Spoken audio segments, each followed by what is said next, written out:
Hello and welcome to Lunchtime Politics, reaching you live from our global headquarters here in the nation's commercial nerve center, Lagos. I'm Jeffrey Uzongo. Here's what's coming up on the program right now. Organized labor faults President Tinubu's claim over an agreement for a new minimum wage, insisting on 250,000 naira demanded by workers as the federal government appeals for understanding to avoid mass retrenchment.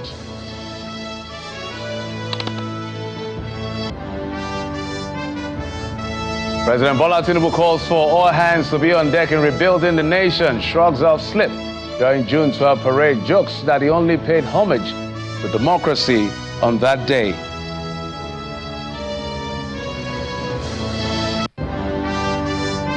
And one of the frontliners of the June 12 struggle and former lawmaker, Senator Shehu Sani, makes a case for freedom of expression, seeks presidential pardon for NSAS protesters who are still incarcerated by the state.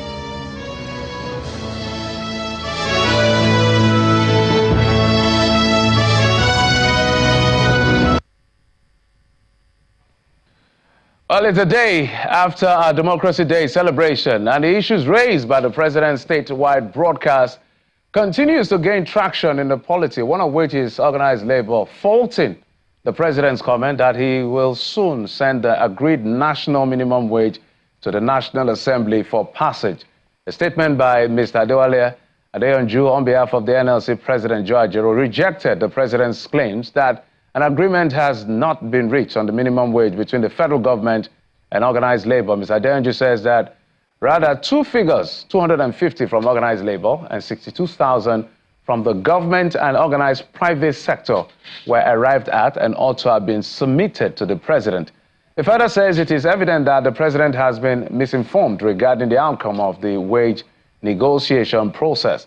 The labor leader is appealing to the president, on whose stable recommendation rests, to live up to his promise and give Nigerian workers what he considers a living wage.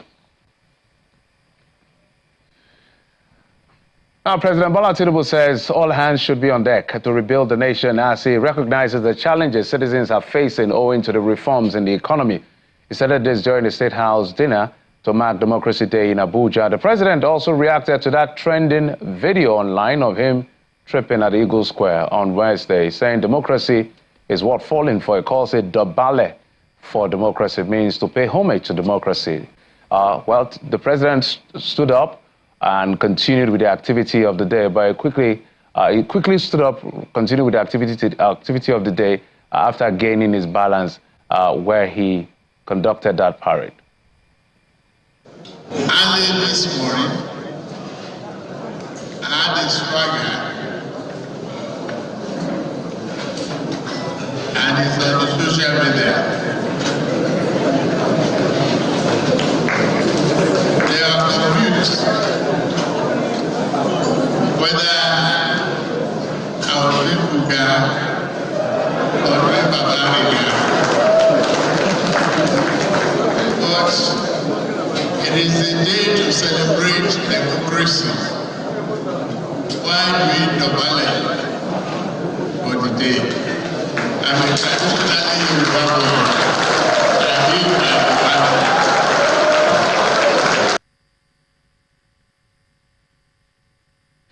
Well, it was an eventful day from all sides across the country as far as marking Democracy Day, June 12 is concerned. And one of which was a security summit organized by Channels Television. Nigeria security chiefs and experts in that summit highlighted challenges faced in the sector and ways of overcoming those challenges. The Chief of Defense Staff, General Christopher Musa, explains that the northern part of the country is currently fighting an asymmetric warfare, and there is need for all hands to be on deck in waging war against non-state actors. On his part, the Deputy Inspector General of Police Research and Planning, Dasuke Galandanchi, adds that the challenges faced by the police is not just manpower, but that of capacity, welfare, and logistics. The chairman of the House Committee on Defense, Honorable Babajimi Benson, says all is set for the passage of the bill on state police. Remember that bill that the president, as well as some governors, all the governors of the 36 states, agreed that it's time to begin to look at the issue of state police. He said that bill will soon be passed. Also, the governor of Zamfara State, who was also our guest, Mr. Dauda Lawal, says if he is given full powers, he will end insecurity within the state in 2 weeks. So they made some of these statements highlighting some of the challenges, making recommendation on the way forward. It was part of the conversation, in the gamut of the conversation around the Democracy Day celebration. As soon as possible, we're going to, play through some of the things they said, binging through all of them. But let's get to our very conversation for the day as we continue to look at the state of democracy in our country. We're being joined on the program by a member of the House of Representatives, representing Ukwe Uwe Sapele Federal Constituency, Honorable Ben Etana Bene. He joins us from our Abuja studio. Mr. Etana Bene, thank you so much for coming on the program.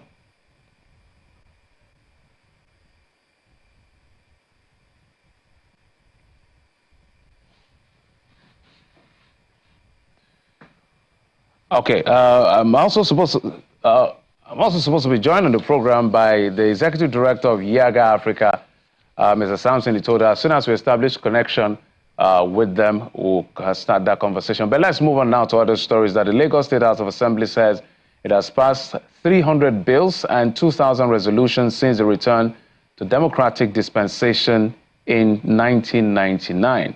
The Speaker, Mudashiru Obasa, disclosed this at a program to commemorate 25 years of democratic governance in the state. Mr. Obasa revealed that some of the bills and resolutions are the Financial Autonomy Law, Neighborhood Safety Agency Law, Regulation Approval Law, and the Local Government Administration Law, which created 37 local council development areas, as the LCDA, and will do more to sustain democratic system in Lagos. In commemoration of 25 years of unbroken democratic governance in Nigeria, members of the Lagos State House of Assembly are celebrating the remarkable achievement at the Assembly Complex in Alausa, Ikeja.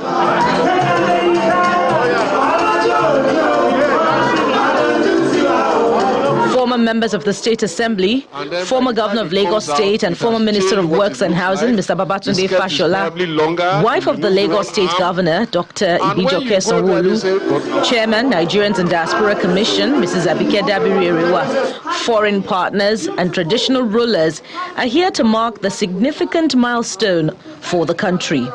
I urge us to play roles in developing our democracy as a commentator or as a critic.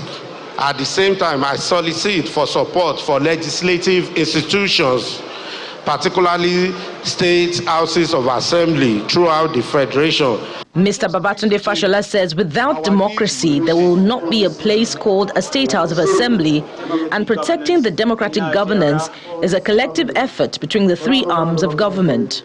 In 25 years, there has been progress. And I remind us that as far as local government creation is concerned, the work is not done yet. So there is work to be done. Roll up our sleeves, in or out of government. We must make our voices heard in a civil and temperate way. So we shouldn't be fighting each other. We can disagree, but we're not enemies. The NIDCOM chairman calls on more women to get involved in governance. My dear women, if you are not on the table, you will be on the menu. So you had better be on the table. So if you're not on the table, that's what they'll do with you. Just eat you up and you'll be of no value. So let us ensure that we put our best foot forward and be on the table. So while we go into politics, while we excel in what we do, as mothers, the values are very important. We've brought back 11 girls trafficked to Ghana. Yeah, but you know the sad part? Some of them, their mothers were involved in the trafficking. So as mothers, let's know how we're raising our children. And those in the private sector seek protection for their businesses under the democratic regime. Unfortunately, doing business in Nigeria is extremely very challenging, even in this democracy. So we are calling for protection of democracy for investors. Investors need democratic protection. Political leaders, governments at the state and federal levels say all hands must be on deck to sustain democracy in Nigeria and ensure that the struggles of the nation's founding fathers do not go in vain.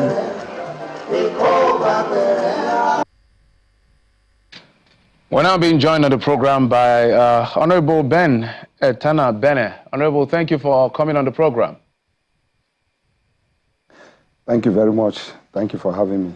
So my natural question will be, we're still talking about democracy 25 years after, and if we look at the June 12th, that should be about 31 or so years after. Where should we begin to look at in terms of assessment or whether or not we're making progress? Because there are so many moving parts. For you, where should we start from? Thank you very much for inviting me. Let me just say straight on that I'm not really particularly sensitive, to all the story about Democracy Day and June 12th, as the case may be. There are a few things in this country that is going on that I'm not particularly concerned about. I rather focus on minimum wage, the hunger and insecurity in the country, than to be talking about national anthem or whatever happened yesterday. Whatever happened yesterday, I don't understand, and what I thought should happen yesterday is not what happened. That's just my assessment. You're a lawmaker, and this is democracy. So my question actually is, and it's a good place you have posited it, so I would allow you to start from where it's of concern to you. You know where minimum wage was 25 years ago. You know where it is now. You know where the labor unions want it to be and what the government is proposing, which is why it's a conversation called collective bargaining. So in terms of labor's welfare in the last 25 years, what would be your assessment, since that is of interest to you? Yeah, thank you very much. When I said I was particularly not interested in what happened yesterday, was that yesterday was a remembrance of what happened in June 12th. The lessons were learned from June 12th. And that June 12th election was centered around one particular, person, which is Chief MKO Abiola. He was the one who ran the election. So everything about yesterday ought to have been surrounded with stories of MKO Abiola, credence to be given to him, his steadfastness, his pursuit for justice, and the sanctity of election. But yesterday, these are not the things we got to hear. It's like, it was focused on the president. It was the sitting president, who was not the one who ran election at that time, but was one of the disciples, of Chief MKO Abiola. So I would have seen a more focus on Chief MKO Abiola, than exactly what were happening. Secondly, we cannot be celebrating yesterday as Democracy Day, in the sense that June 12th, it was an election that was conducted free and fair. Now, 2023, we have done 7 cycles of elections since 1999 to today. Can we say we have made improvement from the free and fair election that was conducted many 31 years ago, to today? We saw what happened in the South African election recently. The collation center was open for everybody, to see. So we are celebrating failure. We have not made good progress in our electioneering process. So to call a day where a free and fair election was made, but was truncated by the judiciary or the powers to be as a democracy day, when indeed, many years after, we are conducting worse election, than that one, is what I really don't get. So that is my take on that. However, I don't know why this labor matter is lingering on. I think the position of labor is clear and very understood. Labor is coming from an empirical explanation of what a living wage, should be. Government is throwing up figures that I'm not convinced yet that we are realistic, if we actually wanted to pay a living wage. I think, again, the negotiation is not well conducted, because people are speaking with double mouth, and I see government speaking with double, mouth.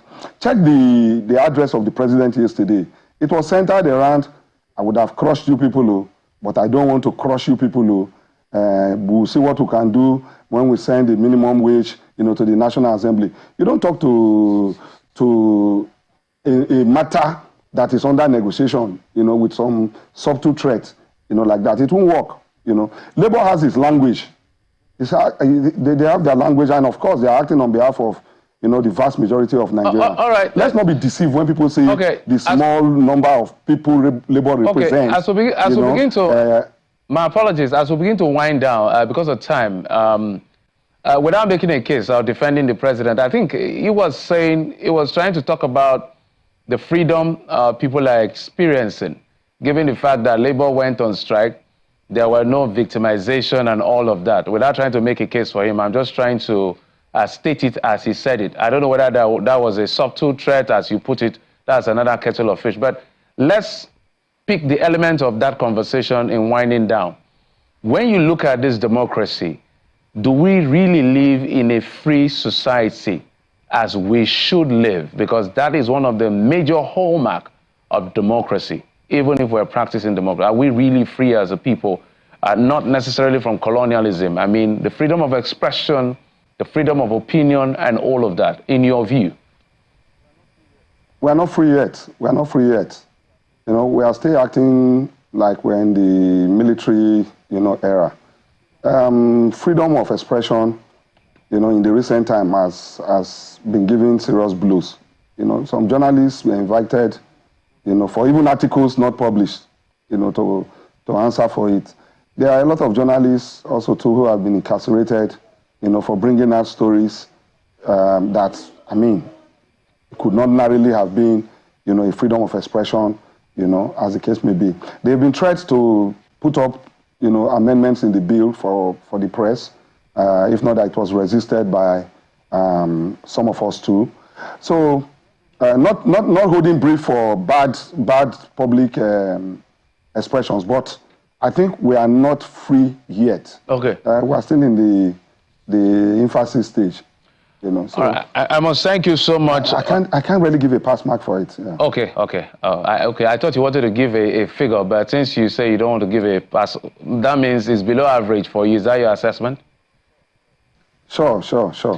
Okay, Honorable Ben Tana Bene is a member of the House of Representatives representing Okpe Owe, Sapele Federal Constituency, and a member of the Labour Party. Thank you so much for coming on the program.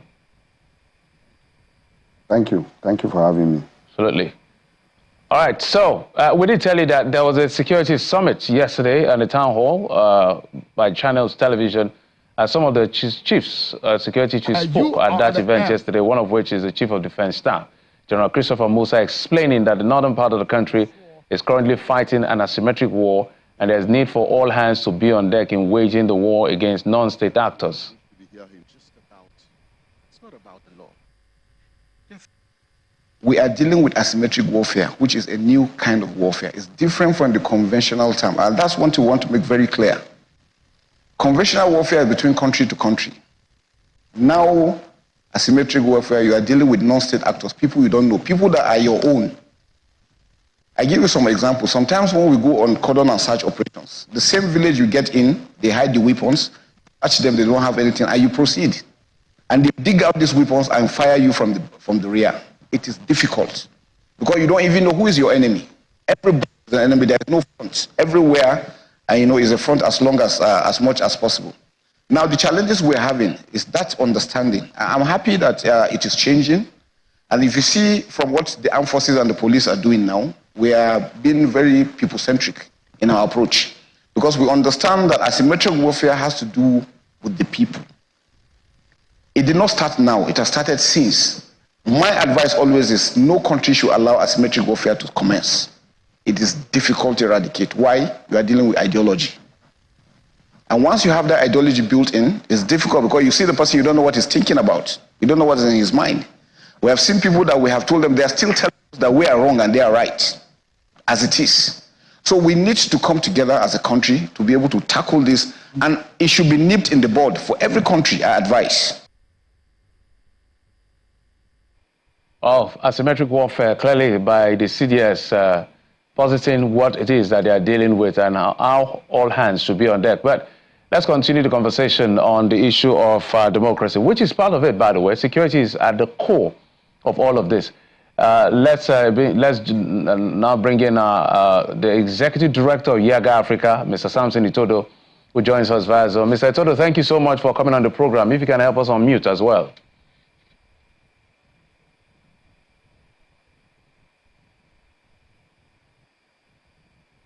Hello, Samson, can you hear me?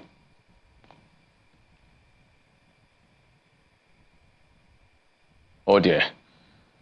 So we're trying to establish connection with Mr. All right, Mr. Itodo, I can see you, but can you hear me?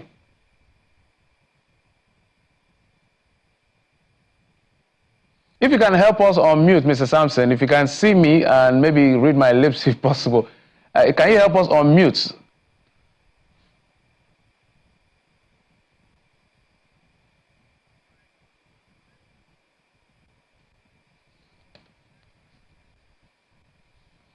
Okay, let's see whether we can just reconnect with him, because his thoughts are quite important as far as our journey to democracy is concerned. We know the role they played in the Not Too Young to Run bill and what Yaga has been doing. But let's also remind you that yesterday it wasn't just the CDS that spoke at that particular event. The Deputy Inspector General of Police, on behalf of the IGP, spoke, Mr. Dansuki Galandanchi. He says the challenges faced by the police is not just manpower, but capacity, logistics, and welfare. Let's take a listen. You can see we are now recruiting and we are now replacing those people. Very soon there will be training of 10,000 policemen. It will be followed by additional 10,000 and then 10,000 again. The president has graciously approved 30,000. That will add value. Again, it's not even issue of number, it's issue of capacity.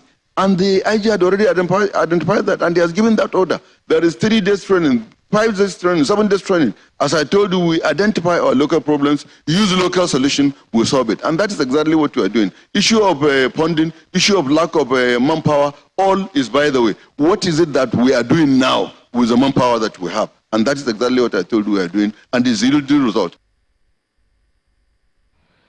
All right, I understand we can get something. That's the thought of the IGP and the police. Mr. Itodo, just to confirm, you can hear me. Can you hear me?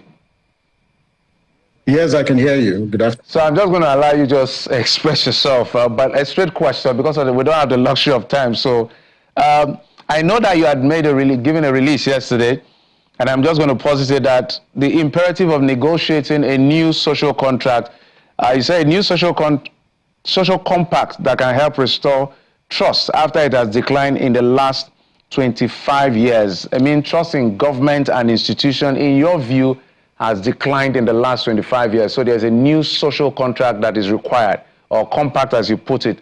Maybe you explain within the time we have what this means.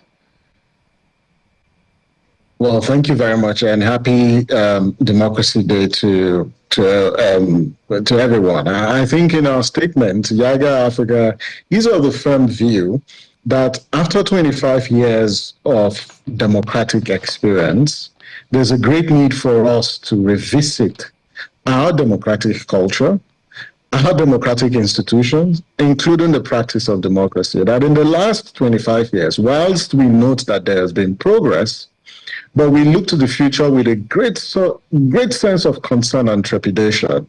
And what we have said, that at this critical point, it is important for the government to negotiate a new citizens compact with citizens. And it's a citizens compact that will do 5 things. The first one is that Nigerians clamor for improvement in their social conditions. Democracy has the capacity of improving the social conditions of people. And so we are calling on the state, to negotiate a new social compact that improves the social conditions of people. We are the poverty capital of the world. We have over 100 million multidimensionally poor people. After 25 years of democracy, there is great need to redistribute wealth, create jobs, and ensure food security. The second compact that needs to be negotiated is one that safeguards the right to vote and respect the choices that citizens express through the ballot at the polling unit. And this entails strengthening our electoral institutions, ensuring their independence, but more importantly, also limiting the excesses of political actors that not only assault on the independence of INEC, but undermine the votes that people cast at their elections. The third point was around local governance. After 25 years, we need to rethink local democracy. We need to rethink our distribution of powers. This system where a lot of power is concentrated at the federal level needs to be changed. People at the community level want to participate. And so this social compact is one that will strengthen local governance by devolving powers to local governments, promote local democracy, and enable citizens' participation. Of course, we can't talk about democracy without public accountability. After 25 years, we need to rethink our accountability mechanism. We need to ensure that there is consequence when political holders or office holders who hold power in trust for people breach that trust. And lastly, there's a point about civil liberties, press freedom, and the freedom of expression, that after 25 years, and as we look towards the future, we cannot have a system where journalists are arrested, detained unlawfully, or frivolous litigations are instituted against people who speak truth to power, or citizens cannot use their voice to ask leaders fundamental questions. After 25 years, and as we look towards the future, these are the kinds of issues that Nigerians consider topmost priority as we march towards the next 25 or 30 years of democracy. But as far as we're concerned, democracy still remains the best form of government, but our practice, and I said this consistently, that democracy is not the problem. It is our own practice of democracy that is the fundamental problem. Samson Itodo, Executive Director of Yaga Africa. I wish I had more time because I have loads of questions that I know that you will do justice to, because you have the qualification to speak to those issues as far as elections and election management, as well as the freedom of the people is concerned. But the luxury of time is all we don't have. But I want to thank you for your very insight that you've given to us on the program. Thank you so much for coming on the program. Thank you for having me. Thank you. And just before we go, a former lawmaker representing Kaduna Central, Senator Shehu Sani, has asked President Bola Tinubu to pardon those incarcerated over the NTAS protests in 2020. In 2020, some Nigerian youths took to the street to protest against police brutality and the situation in the country. But in the wake of the protests and some police stations, formations officers were damaged across the country, leading to some arrests. Speaking at the dinner organized yesterday to mark Democracy Day at the State House, Mr. Sani said those who took part in the protest should be seen in the light of the struggle for democracy. Well, that's it on the program. Thank you so much for your time and, of course, your usual company. I'm Jeffrey Uzama. You've been served. Lunchtime Politics.